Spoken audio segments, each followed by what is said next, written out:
আসসালামু আলাইকুম রহমতুল্লাহ, সবাইকে অসংখ্য ধন্যবাদ। তো আজকে আমরা আবার চলে এসেছি আমাদের দ্বিতীয় ক্লাসে।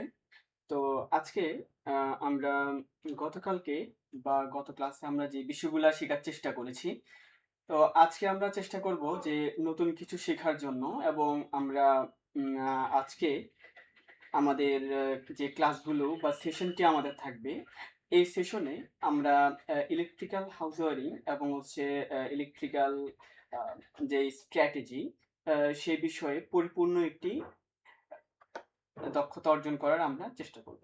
তো চলুন আমরা শুরু করা যাক আমাদের মূল আলোচনায়। তো আজকে আমাদের প্রধান যে আলোচ্য বিষয় সেটি থাকবে হচ্ছে ইলেকট্রিক্যাল সার্কিট। চলুন আমরা শুরু করি। তো আমাদের আজকের যে বিষয়টি তা হচ্ছে ইলেকট্রিক্যাল সার্কিট। বানানটা একটু খেয়াল করি। ELECTRICAL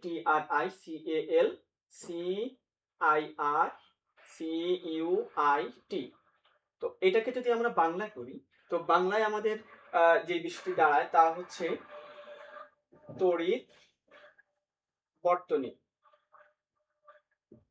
অর্থাৎ ইলেকট্রিক্যাল সার্কিটের মানে হচ্ছে তড়িৎ বর্তনী। অর্থাৎ যে ইলেকট্রিক্যালের যে বর্তনীটা রয়েছে সেটিকে আমরা ইলেকট্রিক্যাল সার্কিট বলে অভিহিত করে থাকি। তো আমরা ইলেকট্রিক্যাল সার্কিট সাধারণত আমরা ৩ ধরনের সার্কিট দেখতে পাই। তো প্রথম সার্কিটটি হচ্ছে আমাদের সিরিজ সার্কিট, দ্বিতীয়টি হচ্ছে প্যারালাল সার্কিট,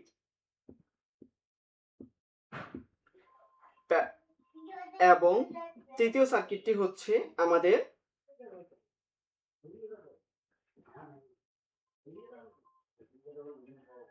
মিক্স সার্কিট, অথবা এটাকে আমরা কমপ্লেক্স সার্কিট বলতে পারি।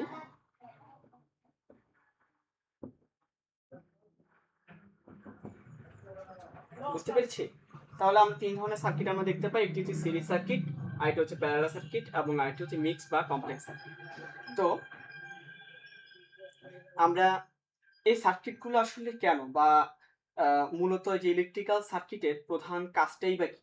তো এই বিষয়গুলো আমরা আমাদেরকে জানতে হলে আমাদেরকে প্রথমে আগে একটু জানার চেষ্টা করতে হবে। তা হলো যে এই যে ইলেকট্রিক্যাল সিস্টেম, এই ইলেকট্রিক্যাল সিস্টেমে আমাদের যে উপাদানগুলো রয়েছে এবং এই ইলেকট্রিক্যাল সিস্টেমে আমাদের যেই আ যন্ত্রপাতিগুলো বা যে কাঁচামালগুলো রয়েছে সেগুলোর বৈশিষ্ট্য সম্পর্কে আগে আমাদেরকে জানতে হবে। এবং আমরা একটু খেয়াল করি যে এই যে একটি তার দেখতে পাচ্ছি, এই যে একটি তার দেখতে পাচ্ছি, এটি একটি লাল ধরনের একটি কন্ডাক্টরের, অর্থাৎ এটাকে আমরা সাধারণত ওয়্যার বলি। WIRE, অর্থাৎ এটা, এবং এটা এবং এই ওয়্যারটিকে বলা হয় ইলেকট্রিক্যাল কন্ডাক্টর ওয়্যার, অর্থাৎ ইলেকট্রিক্যাল যে পরিবাহী তার। এবং এই তারটি তৈরি করা হয় মূলত তামা দিয়ে। তো শুধু তামা নয়, তামা ছাড়াও আর বেশ কয়েক ধরনের পদার্থ দিয়ে আমাদের এই কন্ডাক্টরটি তৈরি করা হয়ে থাকে। তার মধ্যে আমরা প্রথমেই দেখতে পাই হচ্ছে তামার, যার ইংরেজি হচ্ছে আমাদের কপার, তারপরে হচ্ছে অ্যালুমিনিয়াম এবং সিলভার।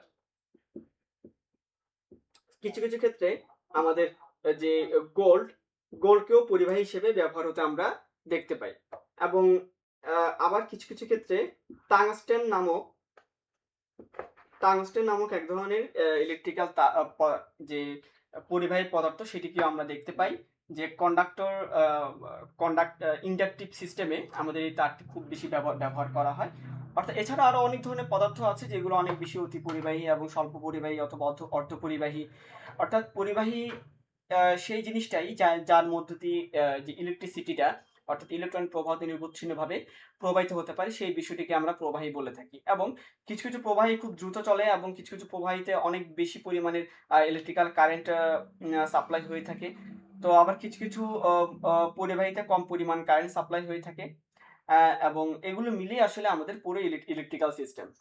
তা আমরা আজকে আমাদের যে সার্কিটের যে আলোচনা, সেই সার্কিটের মধ্যে ১ম এ আমরা দেখতে পাচ্ছি সেটা হচ্ছে সিরিজ সার্কিট এবং আরেকটি হচ্ছে আমাদের প্যারালাল সার্কিট এবং হচ্ছে মিক্স সার্কিট বা কমপ্লেক্স সার্কিট। চলুন আমরা এই সার্কিটটি আলোচনা করার আগে আমাদেরকে আরেকটি বিষয় জানতে হবে, সেটা হচ্ছে আমাদের ওহমস ল। অর্থাৎ আ আ বিজ্ঞানী ওহমস তিনি এই যে ইলেকট্রিক্যাল যে সার্কিটের যে প্রবাহ, সেটির যে পদার্থের ধর্ম বা পদার্থের যে বৈশিষ্ট্য অনুযায়ী একটি সূত্র তিনি তৈরি করেছেন, সেই সূত্রকে বলা হয় ওহমস ল। সেই সূত্রটাকে বলা হয় ওহমস ল, অর্থাৎ ওহমের সূত্র। সেটিকে ওহমের সূত্র বলা হয়। অর্থাৎ ওহমের সূত্রটা মানে কি? ওহমের সূত্রটা যদি আমরা একটু বোঝার চেষ্টা করি, তাহলে দেখা যাবে V equal to IR, I equal to V by R, R equal to V by I। এই যে একটি সূত্র দেখতে পাচ্ছি, এটিকে মূলত ওহমের সূত্র বলা হয়। অর্থাৎ ওহমের সূত্রকে বাংলাতে যদি বোঝার চেষ্টা করি, তাহলে আমরা কি দেখতে পাই? নির্দিষ্ট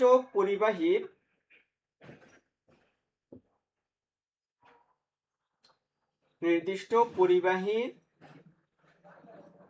মধ্য দিয়ে প্রবাহিত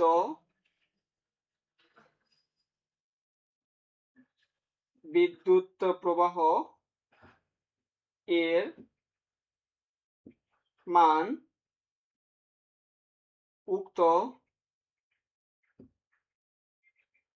উক্ত পরিবাহী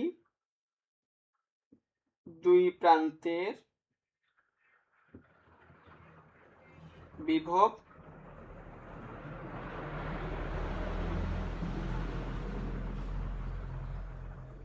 বিভব পার্থক্যের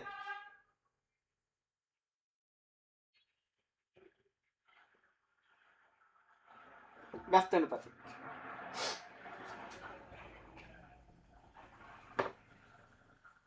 আচ্ছা, এই কথাটিকে আমরা বোঝার চেষ্টা করেছি। নির্দিষ্ট পরিবাহীর মধ্য দিয়ে প্রবাহিত বিদ্যুৎ প্রবাহ এর মান উক্ত পরিবাহীর দুই প্রান্তের বিভব পার্থক্যের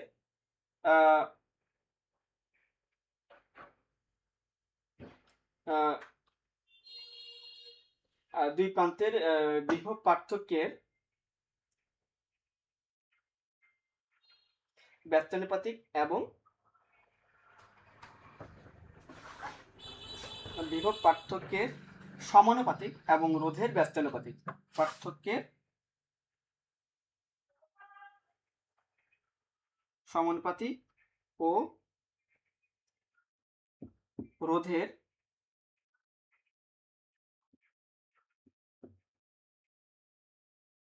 ব্যস্তানুপাতিক। আসলে এই যে একটি কথা, এই কথার মধ্য দিয়ে টোটাল যে ইলেকট্রিক্যাল সিস্টেম, পুরো ইলেকট্রিক্যাল সিস্টেমের একটা সংক্ষিপ্ত ব্যাখ্যা আমাদের এই কথার মধ্যেই আমরা পেয়ে গিয়েছি। অর্থাৎ আমাদের যে আমরা যদি মনে করি যে এটি হচ্ছে আমার একটা পরিবাহী এবং এই পরিবাহীর যে বিভব পার্থক্য, আমার একটি হচ্ছে V1 এবং আরেকটি হচ্ছে আমার V2 এবং এটার মধ্য দিয়ে যে আমার যে ইলেকট্রন প্রবাহে যে বাধা, সেই বাধাকে আমরা যদি বলি R এবং আমার এর মধ্য দিয়ে প্রবাহিত যে বিদ্যুৎ প্রবাহ রয়েছে, সেটি হচ্ছে আমাদের R।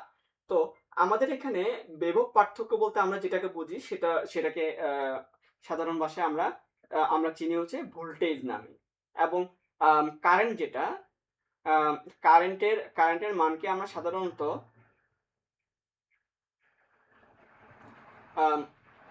I দ্বারা প্রকাশিত করা হয়। এটাকে আমরা কারেন্ট নামে অভিহিত করে থাকি এবং R তে আমরা বুঝি সেটা হচ্ছে রেজিস্ট্যান্স। R তে আমরা বুঝি রেজিস্ট্যান্স। অর্থাৎ এই বিষয়গুলো একটু কল্পনা করে আমরা আরেকটু বোঝার চেষ্টা করি। তা হলো যে এই যে আমার পরিবাহী, এই পরিবাহীর উপাদানটি যদি আমি কল্পনা করি, আমার এটার উপাদান হচ্ছে আমার কপার। ঠিক আছে? তো এই কপারের ভিতরে আমার যে ইলেকট্রন, আমার যে একটা ইলেকট্রনের গঠন, যে আমার কপারের যে অ্যাটমিক স্ট্রাকচার বা ইলেকট্রনের গঠন, সেটি একরকম এবং সেই পাশাপাশি আমার তার ভিতরে তার ভিতরে যে মৌলিক উপাদান কপারের যে উপাদানগুলো থাকা দরকার সে পাশাপাশি অন্যান্য যেই আদার উপাদানগুলো আছে, এক্সট্রা উপাদানগুলো আছে, আর যেগুলো আছে কিছুটা হচ্ছে আমার খাদ, যেগুলাকে আমরা খাদ বলি, বা এটা হচ্ছে আমার এক ধরনের অপরিবাহী অপরিবাহী তথা আমার এটার মধ্য দিয়ে যখন আমাদের একটি কারেন্ট প্রবাহিত হবে তখন কপারের উপাদানের জন্য আমার তার ভিতরে কারেন্টগুলো পাওয়া যাবে, কিন্তু আমার এই যে কপারের ভিতরে যেই উপাদানগুলো রয়েছে, যে উপাদানগুলোর মাধ্যমে আমার প্রবাহিত কারেন্টটা বাধাগ্রস্ত হয়, সেটির মাধ্যমে সেটি হচ্ছে আমার সেটিকে আমরা খাদ বলি। এখন এখন দেখা যাক যে আমাদের পদার্থের ভিতরে খাদ যখন হয়, তো খাদ হলে যেটি আমার ইলেকট্রন প্রবাহিত করবে না বা যে উপাদানগুলোতে আমাদের ইলেকট্রন প্রবাহিত হবে না সেগুলি হচ্ছে মূলত খাদ। অর্থাৎ এই খাদের কারণে আমার কিন্তু ইলেকট্রনের যে প্রবাহিত বাধাগ্রস্ত হবে বা কম প্রবাহিত হবে। বুঝতে পেরেছি? তাহলে এই হচ্ছে আমাদের যে ইলেকট্রন যে আমার পরিবাহীর মধ্যে দিয়ে যে ইলেকট্রিসিটি প্রবাহের সাধারণ একটা তত্ত্ব। তো এখানে আমরা আরেকটি জিনিস চিন্তা করি, সেটা হচ্ছে আমাদের যে ভোল্টেজের বা ভোল্টেজের যে রেশিও, সেই রেশিওটা হচ্ছে বা এই যে ভোল্টেজ বলতে আমরা সাধারণভাবে যেটাকে আমরা বুঝে থাকি, সেটা হচ্ছে ইলেকট্রোম্যাগনেটিক প্রেসার, এবং এটাকে আমরা বলি ইলেকট্রোম্যাগনেটিক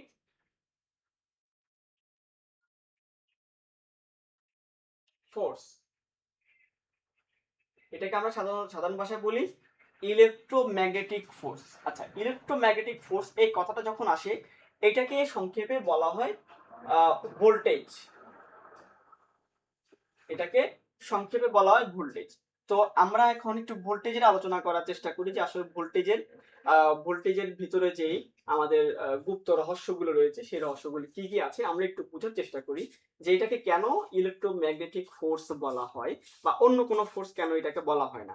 চলুন আমরা এটা এই বিষয় নিয়ে একটু বোঝার চেষ্টা করি। তো ইলেকট্রোম্যাগনেটিক ফোর্সের কথা যখন আসবে তখন নিঃসন্দেহে আমাদের এখানে চুম্বকের কথা চলে আসছে, তাই না? আমরা নিশ্চয়ই এখানে চুম্বকের কথাটা এখানে বুঝতে পেরেছি। চুম্বকের আমাদের কাজটা কি? চুম্বকের আমাদের মূল কাজটা হচ্ছে আমাদের আকর্ষণ করা, তাই নয় কি? আচ্ছা, এই আকর্ষণ করার জন্য কি থাকে?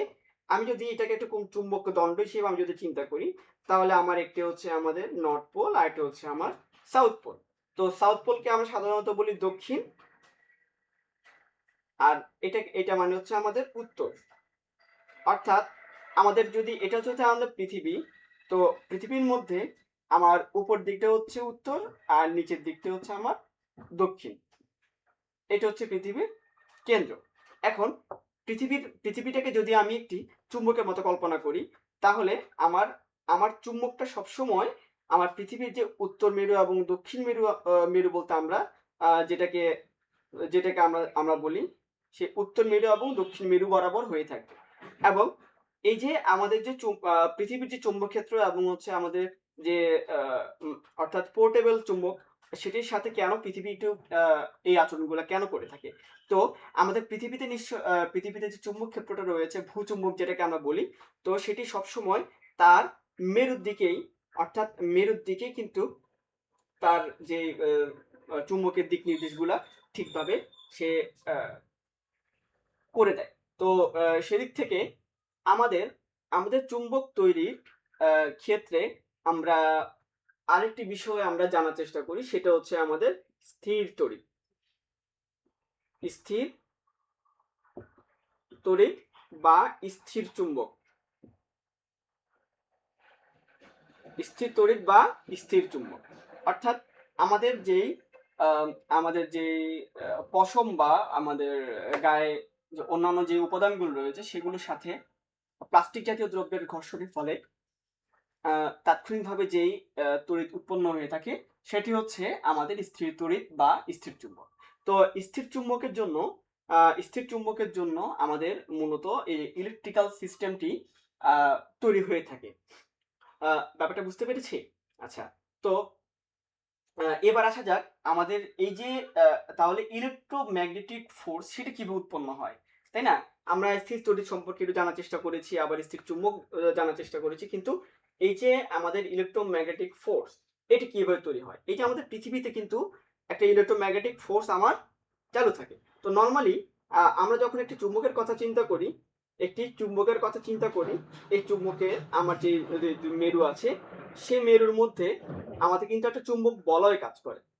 একটি চুম্বক বলয় কাজ করে, যে চুম্বক বলয়ের ধারে কাছ পর্যন্ত, অর্থাৎ এটা যদি আমি তার সীমানা কল্পনা করি, তাহলে এই সীমানায় থাকা প্রত্যেকটি পদার্থ কিন্তু চুম্বকের দিকে কি করবে, সে আকর্ষণ করবে, সেগুলো কি করবে, আকর্ষণ করবে। এবং এই যে হচ্ছে পুরোটা হচ্ছে তার চুম্বক বলয়, এই পুরো এলাকাটি হচ্ছে চুম্বক বলয়। এবং এবং যেই রেখা পর্যন্ত আমার চুম্বকটি তার পদার্থগুলোকে আকর্ষণ করছে, সেটাকে বলি আমরা মূলত যে চুম্বক ক্ষেত্র। এই পুরো এলাকাটি হচ্ছে আমার চুম্বক ক্ষেত্র।